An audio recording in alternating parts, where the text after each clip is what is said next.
नमस्कार, आप देख रहे हैं आज की खबर और मैं हूं आपके साथ आकांक्षा यादव। हिमाचल प्रदेश, उत्तराखंड और पंजाब समेत कई जगहों पर इस वक्त भारी बाढ़ का कहर देखने को मिल रहा है, जिसके चलते लगातार हम देख रहे हैं लोगों का जनजीवन अस्त-व्यस्त हो चुका है।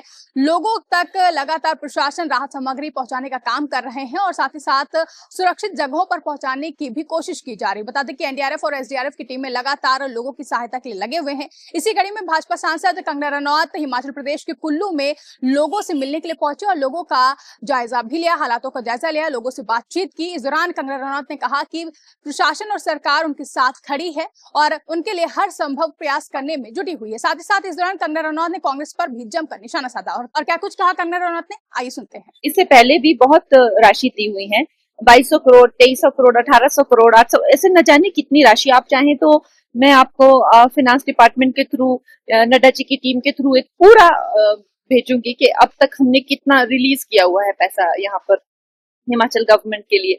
लेकिन दुख की बात ये है कि कहीं ना कहीं ऐसा अंदेशा लगाया जा रहा है कि यहाँ से फंड डाइवर्ट हो रहे हैं। कांग्रेस पार्टी जो है यहाँ से फंड डाइवर्ट कर रही है। ये करप्शन के उन पर बहुत भारी चार्जेस जो है लग रहे हैं, तो ये चिंता का कारण है। जब प्रधानमंत्री जी मेरे कैंपेन में आए तब भी उन्होंने कहा था कि मैंने जो पैसा दिया था आपदा के लिए उसका क्या हुआ, मुझे पूरा लेखा जोखा चाहिए। अभी भी जो है ये डाइवर्जन की बात हर जगह चल रही है, क्योंकि काम कहीं भी नहीं हो रहा है और पैसा इनको के पास आता जा रहा है। मैम बैठकर जो है इस बात पे पूरा जब तक विश्लेषण नहीं हो जाता, मैं इस स्थिति में नहीं हूँ कि मैं आपको बताऊं कि चैनलाइजेशन यहाँ की कितनी प्रैक्टिकल है।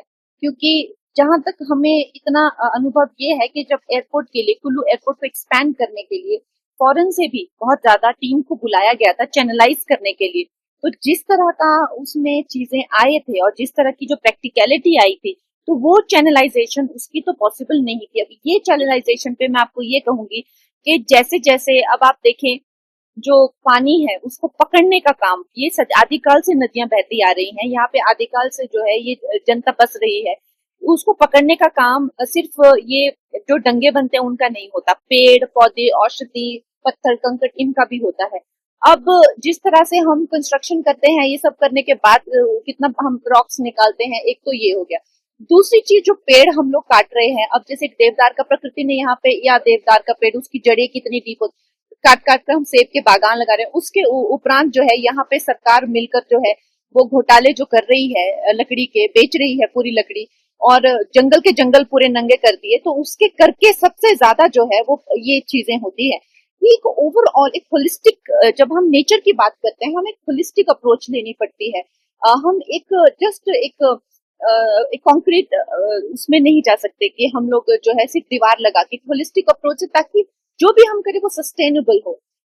इसको लेकर एक टीम बिठानी चाहिए, इसको लेकर एक प्रैक्टिकल सोल्यूशन, और जो एक्सपर्ट्स हैं वो आपको दे पाएंगे। उसकी भी मैं मांग करूंगी मुख्यमंत्री जी से और केंद्र सरकार से कि उसके लिए भी एक प्रोजेक्ट बनाया जाए।